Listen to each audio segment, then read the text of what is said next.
Everybody wants to be It's got the sunset. Oh yeah, that'd be pretty. This is nice. You see Everyone, Michaela can we and please Kiyomi. make a circle? And we're going to have the family in the middle. Okay, we make a joint And I want us hands all around to her. just encircle them.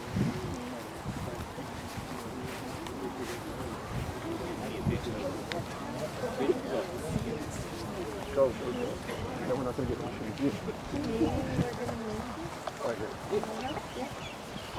You'll have a different perspective. Hmm? You'll have a different angle from the other one. Yeah, let's just make a big circle. We've got the best view. You would just grab my arm. I'm going to be taking it. What a beautiful day this is to celebrate the life of Linda. Not only Linda, but I was talking to Brian, and then he said to me, he said something to me that really got to my heart. He says, you know, in the Spanish language, linda means beautiful. And then taking it a step further, he said in the Hawaiian language, nani means beautiful. So we are here to celebrate the beauty of Linda. So could everybody just close your eyes and put that spirit of Linda here with us at this very moment.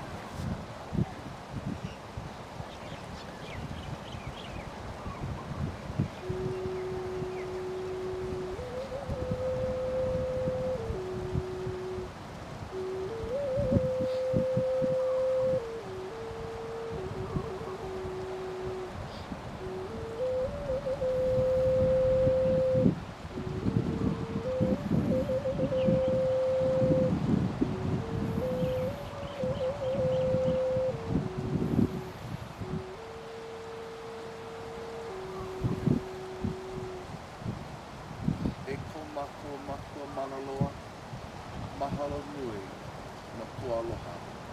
He makana o ke ola. No ke alawa hine Linda, mahalo a nui.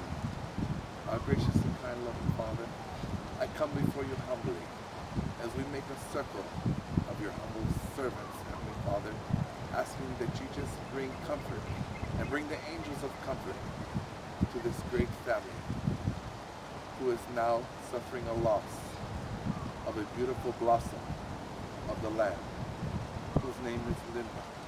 Heavenly Father, bring the angels of comfort to each of us that are here today, that are celebrating the life of a lady who has touched many people and many lives. And as we are here today, Heavenly Father, I pray that whenever we think of her, whenever we are alone, that you bring that breeze with the scent of the most fragrant flowers, that we know that she is still with us each and every day, in thought, in memory, in our dreams, and also, and most importantly, in our hopes for tomorrow, for everlasting life. This prayer I give unto you, Heavenly Father, in the name of your Son, Jesus Christ. Amen. Amen. You know, as we celebrate Linda's life, we do this by sharing the memories of her. I'd like to go around to each and every one of you, and if you have a story to share, I'd like you just to share a little bit about her and bring those stories to life right here with all of us today, so that we can feel how you felt about her. Who would like to share a story first? Who worked with her closely? Wonderful. Tried. Linda and I met on the border of Constance, and we became very good friends very quickly. It's because we both love design and the people and the culture so much, and we didn't need words to describe how we felt about this place. We had a very different lifestyle, a very different, I should say, lifestyle, life experiences. She was a devoted, nurturing, and loving wife and mom. And me, I'm not such a good wife. And I've never been a mom. But, you know, I've worked with some of the toughest people in my corporate career. But Linda, she redefined the word tough for me. For 18 months, I watched her. She was strong, courageous, and she never lost her care for people. We talked a lot, but she never ended a conversation without asking about me, about them, about us, our life, our family. And she always had an amusing story to tell, and I'm sure she's here and she would love to tell some stories. Because she always wanted to make sure that we would end the conversation with a smile and laughter. Because she wanted us to embrace life and remember her that way, and you know, and no matter what she was going through, she always made sure that we had a few laughs. Story. Linda did everything with love. She loved baking for the Elton family. You know, a lot of you have had her cakes. And when we were here in April, she wanted to make her famous coffee cake for the board meeting the next day.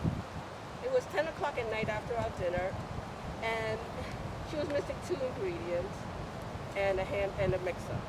So she sent Brian and Don out to go look for a mixer and ingredients at 10 o'clock at night. They couldn't find anything open on the side. And they kept calling back and said, we're not having any luck, we're not having any luck. So, you know, I said, well, Linda, forget about it. You know, no one on the board needs any more calories. No, I have to do this. And after about an hour, she just started mixing it by hand. And she didn't have the energy, and she was very tired. It was close to midnight. She just kept going at it. She won't give up. I mean, that's how she is. She got her energy from sharing and giving and caring about people. And we're going to miss her so much. We've only known her for less than 3 years, but I wish I could have been 30. You know, I really hope that was to me again. Such love that was unconditional. But see, you know, that's a gift. When somebody is like that, that's a gift that they can show each and every one of us, and I am included, how to just be unconditionally given and giving and learning how to love everyone that you come in contact with unconditionally. Just willing to just give and just to love. That was a lesson for all of you. I never had a chance to know her, but listening to the story, I know her. That's a lesson for me also. What a great gift that is for us to know how to be able to give unconditionally and love at no cost. Just give it. That's the greatest gift that you can have. I know there's a lot of more stories here.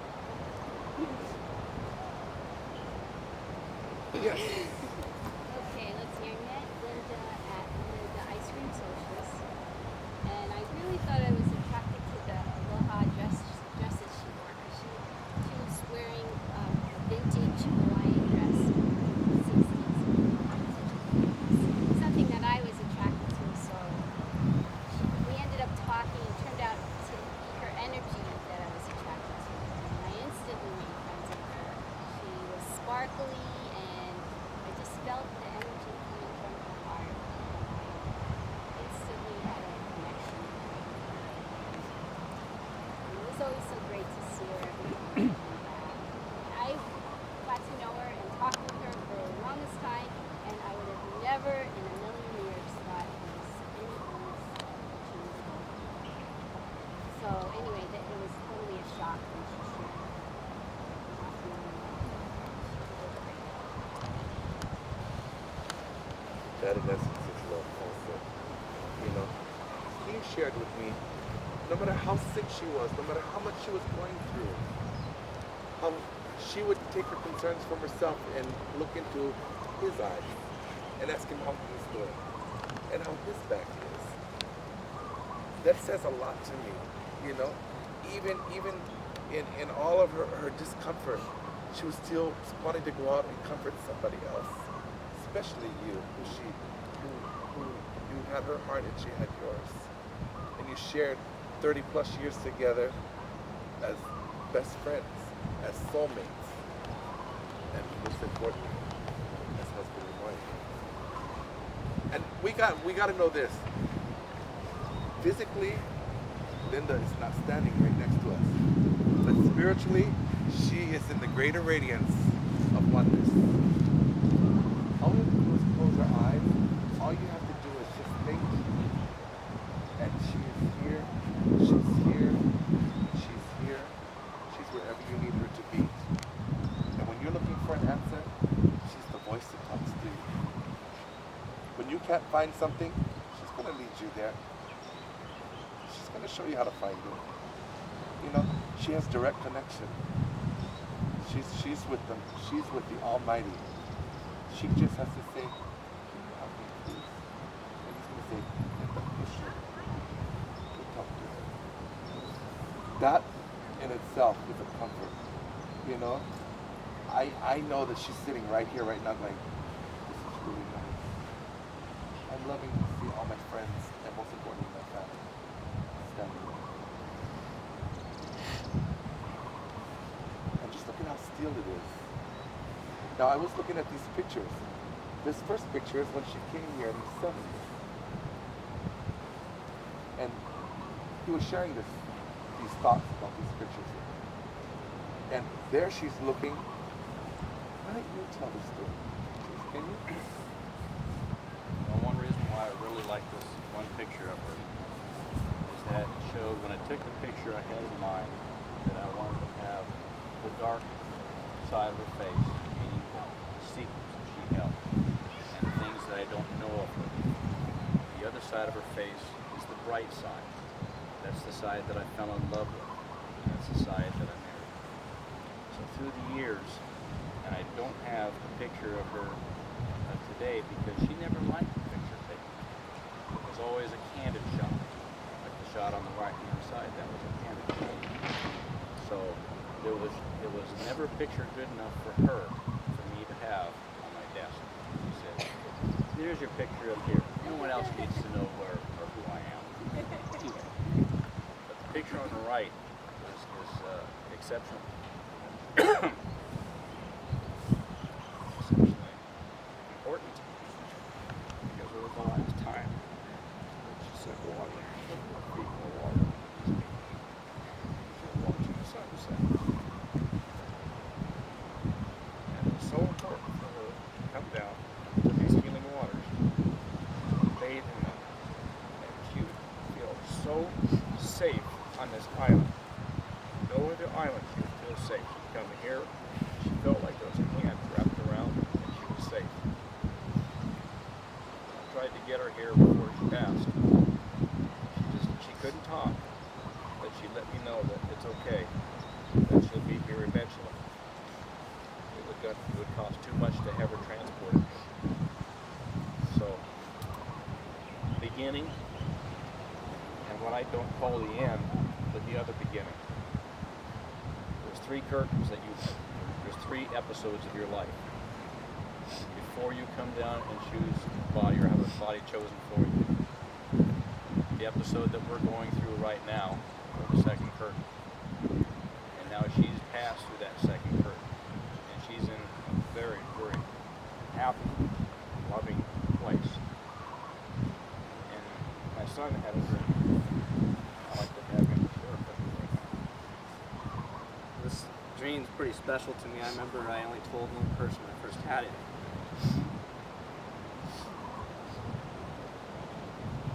And I first had it with my girlfriend.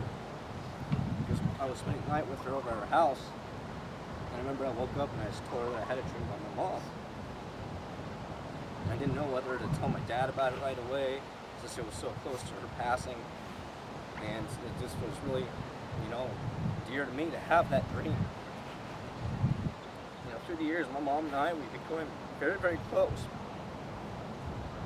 More so than a son and a mom could have. Through strength, a lot of times, like I know a lot of people didn't see it, but she'd come to me before she came to a lot of other people and wanted to speak to me about things. And a lot of people have been saying how tough she was. You guys have no idea how tough she was. I mean, she was that type of mom that she'd look at you and she'd come in and say, clean your room, and say, do it 110% or don't do it at all, because she would not allow either of us to do anything, but she would say half-ass. She just did not put up with it. And you've probably seen in her coming through the board meetings and how demanding she was on certain things and how she spoke her voice, because she's a very demanding woman, but she let her presence be known. And that's one thing that I always wanted to incorporate myself. And I believe that she, passed that through me, because I passed it, to the kids that I coached football with. And even though I was tough on them, after the season, they would always come up to me and remember me and say, Coach, thank you for all that you've done, because there was kids that you would think that had no life beyond high school because they were in drugs, alcoholism, or something else, and they'd come up to me and say, football saved my life. And I'm in college now doing really, really well, getting like a 4.0. And just to have the kids come up to me that are only a couple years, younger than I am, but give me a hug, every single time I go to a football game, and she's seen it. It's really special to me to have that. But when everybody's saying that they feel her here, she is here, because the dream that I had, it was so quick that I didn't really remember where I saw she was, but I know she was on a beach. And she was in a Hawaiian dress, and her hair was just, because the last couple months of her treatments, her hair was not there. And I remember the first part of the dream, I looked at her, and it was just beautiful blonde. I mean, I couldn't even tell you how blonde it was. And the first thing I looked at her and said was just like, man, you look great. You look awesome, Mom. And she says, oh yeah, I got my hair back, and she's just, so I look beautiful with my dress on here and everything. And I can't remember every single word, but I just was complimenting her on saying, look how happy you are now, because that was my biggest concern, was how happy she was until the end. And I knew that. I even said to her, it's okay to go, because I know you're not happy with your body anymore, but you're going to be in a better place here very, very soon. But she was fighting until the end, because she always wanted to be a grandma. That was her biggest concern in life, was always wanting to be able to be a grandma. And I remember the end part of the dream, she just said, I'm a grandma finally.